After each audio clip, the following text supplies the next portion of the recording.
Morning students.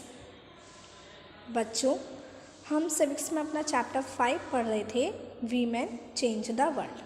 ठीक है, तो हमने इससे प्रीवियस क्लास में देखा था कि किस तरीके से कुछ फैमिलीज़ की गर्ल्स है ना, मतलब कुछ फैमिलीज़ अपनी लड़कियों को स्कूल नहीं भेजती हैं। तो उसके पीछे कुछ रीज़न्स होते हैं कि ऐसा होता है कि जो स्कूल है वो उनके घर से दूर है तो वो नहीं भेज रहे हैं, या फिर ऐसा हो सकता है कोई भी ट्रांसपोर्ट सिस्टम नहीं है, वो बस नहीं है जिससे वो जा सकें। तो इस तरीके की प्रॉब्लम्स उन्हें फेस करनी होती है ना। ठीक है, तो देखिए अब जो नेक्स्ट टॉपिक है वो है बच्चों वीमेंस मूवमेंट। हमने कहा ना कि जो महिला है उसने दुनिया को बदला। तो कैसे बदला? ऐसे ऑटोमेटिकली अपने आप तो बदल नहीं गई दुनिया, उन्होंने बदला ना। कैसे करा? उन्होंने आंदोलन किए। क्या किए? अपने लिए लड़ी, वो अपने अगेंस्ट, मतलब उनके अगेंस्ट जो भी चीज़ें थी उसके लिए वो लड़ी। तो देखो, अब आज आपने देखा होगा आजकल में जो आज के टाइम है, अभी का जो टाइम है, उसमें जो महिला हैं और लड़कियां हैं दोनों के ही स्कूल जाने का और पढ़ने का अधिकार होता है ना। स्कूल जाने का और पढ़ने का अधिकार होता है। ठीक है, अब सारे अधिकार उन्हें मतलब मिल गए। तो वो ऑटोमेटिकली तो मिले नहीं है ना। ऐसा तो नहीं कि उन्होंने कुछ नहीं किया और उन्हें बस टाइम पर उनको सारे अधिकार दे दिए गए, नहीं, ऐसा नहीं है। बहुत सारे और हम देख सकते हैं कि उनको पढ़ना लिखना तो है, साथ के साथ उनकी हेल्थ पर भी उनको ध्यान, हेल्थ भी उनकी इम्पॉर्टेंट है ना। या फिर उनके ऊपर अत्याचार किया जा रहा है तो उन्हें उससे भी अपने आप को बचाना है। तो इस तरीके की और चीज़ें भी हैं जो उन्हें क्या करती हैं, परेशान करती हैं।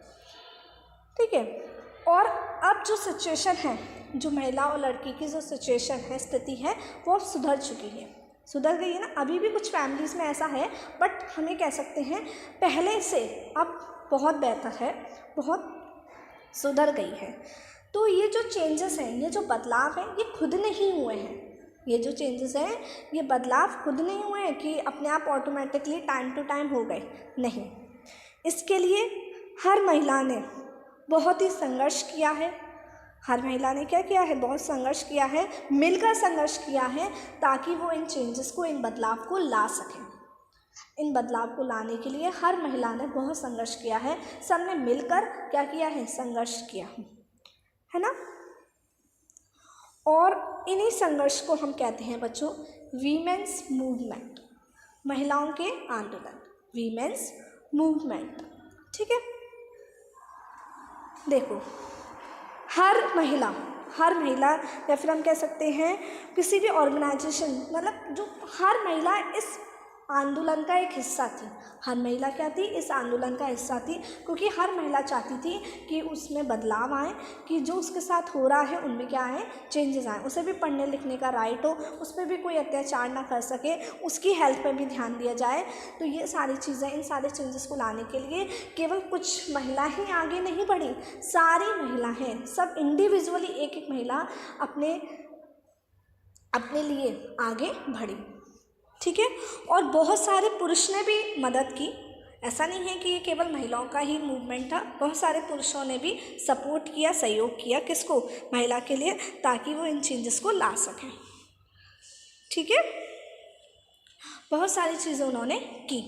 तो चलिए आगे हम देखते हैं कि उन्होंने क्या क्या किया और किस तरीके से बदलाव आए। तो देखिए, जो फर्स्ट है बच्चों वो है कैंपेनिंग।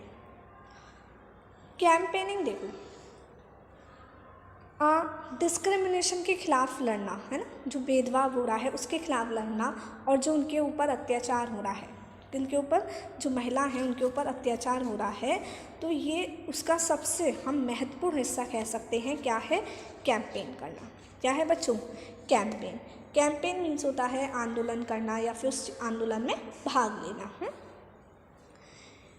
और कैंपेन की वजह से ही, कैंपेन्स की वजह से ही जो सरकार है उसने बहुत सारे ऐसे कानून पास किए जिससे महिलाओं को क्या मिला? उनको अपना अधिकार वापस मिला। उन्होंने अपने लिए, मतलब उन्होंने ये आंदोलन किए तो उनको इसका, ये नहीं कि आंदोलन उनके वेस्ट नहीं गए, सरकार ने इसके अगेंस्ट कानून भी बनाए, सरकार ने नए लॉ भी बनाए। ठीक है, एक लॉ बनाया गया था 2006 में, जो महिला फिज़िकल और मेंटल मतलब उनके ऊपर शरीर पर अत्याचार किया जाता था। जैसे होते थे ना कुछ घर के लोग क्या होते थे, महिलाओं को मारते थे, उनके ऊपर अत्याचार करते थे। तो इसके अगेंस्ट एक क्या बनाया गया, लॉ बनाया गया 2006 में। क्या बनाया गया 2006 में कि अगर इस तरीके का अत्याचार होगा तो ये हो सकता है कि जो वो अत्याचार कर रहा है, जो परिवार अत्याचार कर रहा है, उसको जेल हो सकती है, या मतलब उसके अगेंस्ट एक्शन लिया जाएगा। ये नहीं कि महिला पिट रही है, उसके ऊपर अत्याचार हो रहा है, नहीं हो रहा है तो उसके अगेंस्ट क्या होगा, एक्शन लिया जाएगा। उसे ये नहीं कि उसे पिटने दिया जा रहा है, उस पर कोई ध्यान ही नहीं दे रहे हैं, नहीं, उसके अगेंस्ट भी एक क्या किया गया, कानून पास किया गया। कब, 2006 में।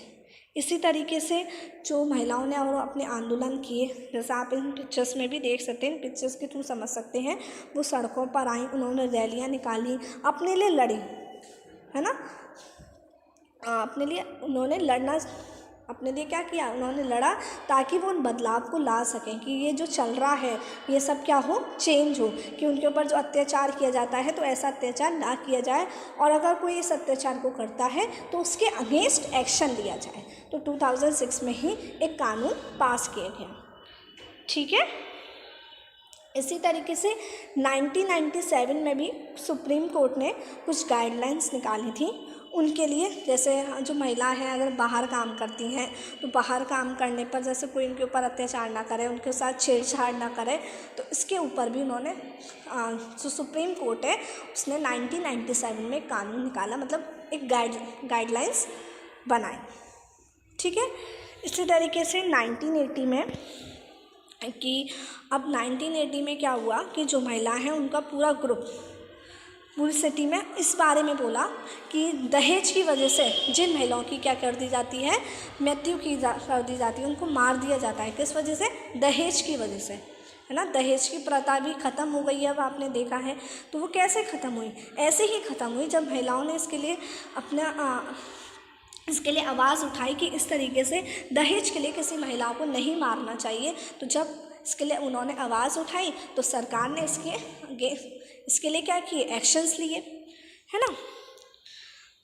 तो बहुत सारे घरों में क्या होता था कि जैसे बहू है, दहेज नहीं लेकर आई तो उसके ऊपर अत्याचार किया जाता था, उसको मारा जाता था, और या फिर कोई भी उसको परेशान किया जाता था, उसको शांति से नहीं रहने दिया जाता था, उसको पल पल में ताने मारे जाते थे कि तुम तो कुछ लेकर नहीं आई हो, तुम मतलब दहेज नहीं दिया तुमने, है ना।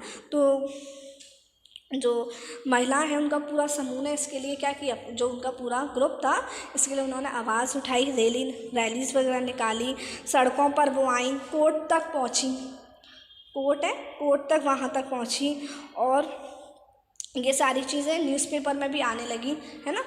तो फिर क्या हुआ कि इसी वजह से मतलब इसके लिए क्या हुआ, उन्होंने जो सरकार है उन्होंने फिर लॉ पास किया कि अगर कोई भी इस तरीके का, अगर कोई भी परिवार दहेज की मांग करता है तो उसको क्या किया जाएगा, उसको बहुत कड़ी सज़ा मिलेगी, है ना, पनिश किया जाएगा। अब आजकल आपने देखा होगा कोई ज़्यादा दहेज की बात नहीं करता है, क्योंकि कोई करता भी है तो फिर क्या हो सकती है, उसे जेल हो सकती है, उसे मतलब उसके अगेंस्ट एक्शन लिया जाएगा। ठीक है, पहले के परिवारों को दहेज देना पड़ता था। बेटी अगर उन्हें शादी करी है तो शादी करने पर क्या उन्हें दहेज देना पड़ता था, लेकिन अब ऐसी प्रथा बिल्कुल ख़त्म हो गई है।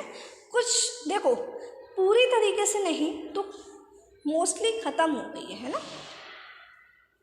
तो आप ये देख सकते हैं, पिक्चर से देखो आप, इसमें देख सकते हैं कोर्ट में जाकर महिलाएं बैठी, मतलब वो कोर्ट तक पहुंची, उन्होंने रैली वगैरह निकाली कि हमें इसके लिए हम चाहते हैं कि इसके अगेंस्ट कोई एक्शन लिया जाए किसी भी महिला से, है ना, मतलब उसकी अगर शादी हो रही है तो उसके परिवार से दहेज ना लिया जाए। तो फिर क्या हुआ कि ये एक पब्लिक इशू बन गया, न्यूज़पेपर में सारी बातें आने लगी, एक पब्लिक इशू बन गया, सोसाइटी में सारी चीज़ों पे बात होने लगी। तो फिर क्या हुआ, डाउरी लॉ बदला गया कि ऐसा दहेज की प्रथा को ख़त्म किया गया कि अब कोई भी फैमिली अगर दहेज मांगती है तो उसको क्या किया जाएगा, उसको सज़ा मिलेगी। ठीक है। तो इस तरीके से उन्होंने कंपेनिंग कर कर भी क्या किया, कंपेनिंग कर कर अपने जो उन्होंने बदलाव लाने थे वो बदलाव वो लाए। आगे देखिए, रेजिंग अवेयरनेस मतलब क्या है कि उन्होंने लोगों के बीच जो और महिलाएं हैं जो अभी भी घर पर थी, मतलब वो नहीं आ रही थी बाहर अपने परिवार के डर की वजह से, उन्होंने मतलब क्या किया, उन्होंने रेजिंग अवेयरनेस लोगों के बीच जानकारी बढ़ाई, जागरूकता बढ़ाई। ये भी क्या था, महिलाओं की जो आंदोलन था उसका एक इम्पॉर्टेंट हिस्सा था कि उन्होंने पब्लिक अवेयरनेस बढ़ाई और जो महिलाओं के जो अधिकार हैं उनको उनके प्रति जागरूकता दिखाई, ठीक है, बढ़ाई उसके प्रति जागरूकता को। उनके जैसे उन्होंने पब्लिक मीटिंग कर कर जागरूकता बढ़ाई कि हमें हमारे पास ये अधिकार हैं, हमें ये मांगने चाहिए, हमें ये करना चाहिए, हमें वो करना चाहिए। उन्होंने मतलब सड़कों पर, है ना, देखो किस तरीके से हम किसी भी चीज़ का प्रचार करते हैं, या तो हम पोस्टर्स वगैरह बनाकर प्रचार करते हैं, मीटिंग वगैरह लेकर, या फिर माइक पर बोलकर समझाकर। तो इस तरीके से उन्होंने जागरूकता बढ़ाई, ठीक है, जैसा आप इन पिक्चर्स में भी देख सकते हैं बच्चों। नेक्स्ट है, उन्होंने क्या किया, विरोध किया। क्या किया, आवाज़ उठाई, गलत के खिलाफ आवाज़ उठाई। उन्होंने विरोध किया कि उनके ऊपर कोई भी अत्याचार नहीं किया जाना चाहिए, है ना। फिर क्या हुआ कि उनके ऊपर क्या किया, उनके ऊपर अब जैसे कोई उनके अगेंस्ट कोई लॉ है, उनके अगेंस्ट क्या है, लॉ है कोई, तो उन्होंने उसके प्रति क्या की, आवाज़ उठाई, पब्लिक रैली वगैरह निकाली। क्या किया उन्होंने, जुलूस निकाले, पब्लिक रैली वगैरह निकाली, ताकि वो उस गलत के खिलाफ क्या कर सके, आवाज़ उठा सके और उस गलत को बदल सके, उसमें बदलाव ला सके।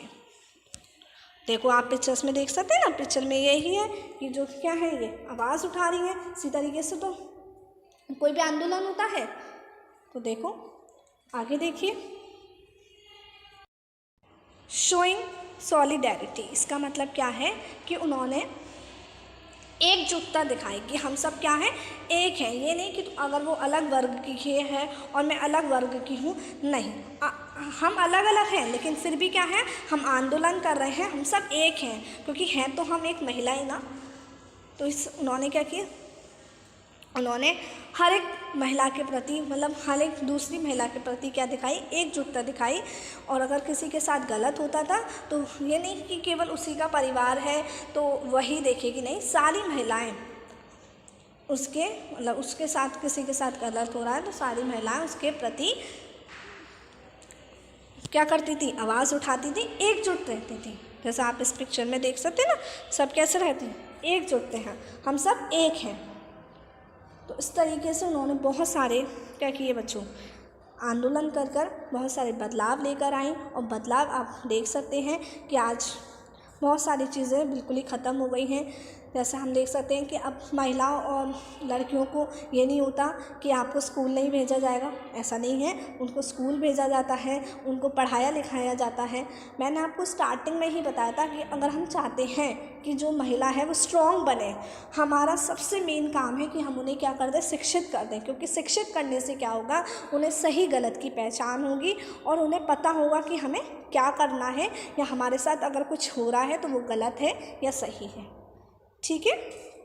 तो इस तरीके से आंदोलन कर कर उन्होंने बहुत वो क्या लेकर आई, बहुत सारे आंदोलन लेकर आई। जैसा आप देख सकते हैं कि 8 मार्च को इंटरनेशनल वीमेन डे बनाया जाता है, जिसमें पूरे दुनिया की जो सारी महिलाएं हैं वो एक साथ आती हैं और इस दिन को बनाती हैं। जो इंटरनेशनल वीमेन डे है, ये इंटरनेशनल है, मतलब पूरी दुनिया में बनता है ये डे। कब है, 8 मार्च को, ठीक है। आई बात समझे। देखो आप पिक्चर्स में भी देख सकते हैं। तो इस तरीके से महिलाओं ने क्या किए, आंदोलन किए और आंदोलन कर कर वो बदलाव लेकर आए और आप इन बदलाव को देख सकते हैं, ठीक है। तो इसी के साथ बच्चों ये चैप्टर आपका यहीं फिनिश होता है। आई होप आपको ये चैप्टर अच्छे से समझ में आया हो। और प्लीज़ आप चैप्टर रीड ज़रूर कीजिए। ये मत सोचिए कि बस क्वेश्चन आंसर से हमें मतलब है, हमने क्वेश्चन आंसर लर्न कर लिए, काम ख़त्म। नहीं, चैप्टर नहीं पढ़ेंगे तब तक आपको चीज़ें अच्छे से समझ में नहीं आएंगी। इसलिए मैं आपको पढ़ाती हूँ, तो मैं पढ़ाने के बाद आप पूरा चैप्टर दोबारा पढ़ा करिए। तो आज आपका होमवर्क यही है कि आपको चैप्टर 5 फुल पढ़ना है, और उसके बाद अगर आपको कोई कन्फ्यूज़न है तो आप मुझसे पूछ सकते हैं। ठीक है, चलिए तो हम नेक्स्ट क्लास में मिलते हैं। Till then take care, bye bye.